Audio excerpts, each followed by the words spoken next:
I picked Jeannette Rankin because I don't recall being taught about her in any history courses, and she was a major reason women got the right to vote.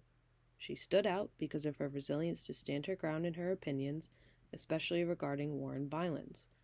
I will use her as an inspiration to stand my own ground and continue to fight and advocate for what I believe in, even if people tell me that I shouldn't or it isn't the popular belief.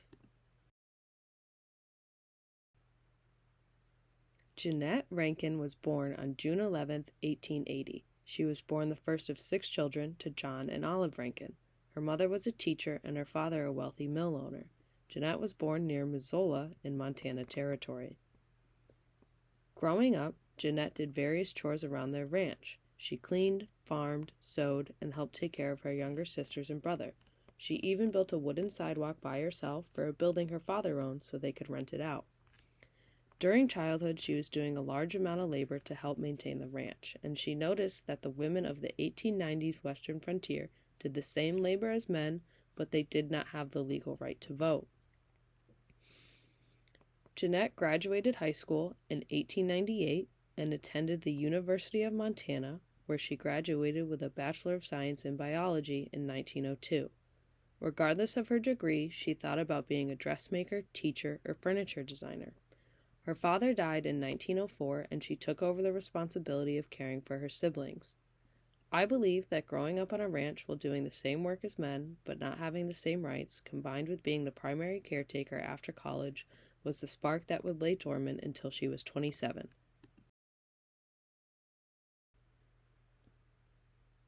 At 27, she moved to San Francisco to do social work and found her calling. So in 1908, she enrolled in the New York School of Philanthropy, now known as Columbia University School of Social Work. After attending the New York School of Philanthropy, she ended up in Washington, where she joined the women's suffrage movement. In 1910, Washington became the 5th state to give women the right to vote.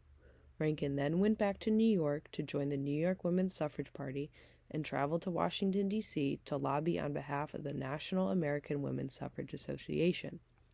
The next year, Rankin returned to Montana. She was the first woman to argue in front of the state legislature. She also became the president of the Montana Women's Suffrage Association. In 1914, Montana became the 7th state to grant women voting rights, and Jeannette became the national field secretary of the National American Women's Suffrage Association. In 1916, she had a congressional campaign because she believed that the corruption within the U.S. government was because of a lack of women participation. She ran as a progressive, showing support for suffrage, social welfare, and prohibition. Her brother helped finance and manage her campaign because he was an influential member of the Republican Party in Montana. November 7, 1916, she was the first woman elected to the U.S. House of Representatives. Her victory made papers across the U.S.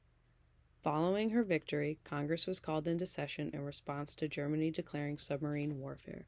She cast one of 50 votes in opposition, and although 49 other people voted no, she was the only one to receive criticism. She was warned she would be viewed as weak and unfit for politics for voting no, and that she should vote as a man should, and she said, "I want to stand by my country, but I cannot vote for war." She was a pacifist and stood by her beliefs. She did not care that she would not be reelected because of it, and she was later quoted as saying, "Never for 1 second could I face the idea that I would send your men to be killed for no other reason than to save my seat in Congress." During her time in office, she pushed for better working conditions for laborers, and she can be credited in part with the reason that we have 8-hour workdays. She listened to the grievance of federal workers in the Bureau of Engraving and Printing and hired an investigative reporter, which drew the attention of the Treasury Secretary, who did his own investigation, which led to the limit of 8-hour work weeks. She also supported the Rankin Bill, which proposed funding to educational programs about pregnancy and infant care. Unfortunately, the bill received no votes. She spent her time in office contributing to her support of the women's suffrage movement. She opened up the conversation regarding granting universal suffrage to women and helped create the Committee on Women's Suffrage and became one of its founding members, and in 1918 they delivered their report to Congress. On August 18, 1920, the the 19th Amendment was added to the United States Constitution, granting women the right to vote. Due to her voting regarding the war and supporting striking miners, she was not re-elected in 1918.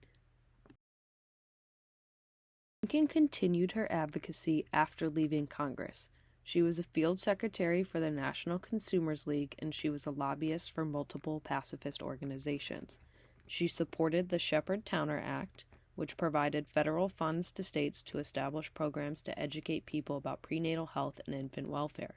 It also involved the Rankin bill from her congressional term. The bill passed in 1921 and was repealed years later. In 1924, Rankin moved to Georgia to a home without electricity or plumbing. She continued to make speeches around the country on behalf of the Women's Peace Union and the National Council for the Prevention of War. In 1937, she opposed Roosevelt's proposals to intervene on the British side against Germany. She testified before multiple congressional committees in opposition. When it became clear that her lobbying efforts were largely ineffective, she declared her intention to regain her seat in the House of Representatives. In 1940, at the age of 60, she won the election and was appointed to the Committee of Public Lands and the Committee of Insular Affairs. On December 8th, she was the only vote against the declaration of war on Japan after Pearl Harbor. She made multiple papers. A colleague asked her to change her vote, and she said, "As a woman, I can't go to war, and I refuse to send anyone else." After the vote, a crowd of reporters pushed Rankin into a cloakroom. She was forced to take refuge in a phone booth until police arrived to escort her to her office, where she received angry telegrams and phone calls. 3 days later, a similar war declaration against Germany and Italy came to a vote, and she abstained. Rankin has been quoted as saying, "If you're against war, you're against war, regardless of what happens. It's a wrong method of trying to settle a dispute." I think it's brave of her to stand her ground. She didn't let herself be intimidated into voting for something she had a strong opinion against. Even JFK has been quoted as saying, "Few members of Congress have ever stood alone while being true to a higher honor and loyalty." Jeannette, again, did not run and was not re-elected for Congress. After leaving the political world, she traveled. She went to Egypt, Turkey, and often went to India and studied pacifist teachings of Gandhi. She made history in 1968, leading an anti-war march in D.C. known as the Jeannette Rankin Brigade. It was the largest march by women since the Women's Suffrage Parade. She considered a third campaign to gain a wider audience for her opposition to the Vietnam War, but outstanding ailments forced her to abandon that campaign. In 1972, she won the first Susan B. Anthony Award at the Commodore Hotel in New York. She died on May 18, 1972, at the age of 92, but her legacy lives on today. A statue of Rankin inscribed with "I cannot vote for war" was placed in the U.S. Capitol in 1985.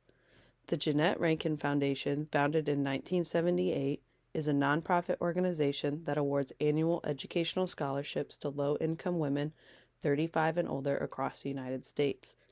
Beginning with a single $500 scholarship, the fund has since awarded more than $1.8 million in scholarships to more than 700 women.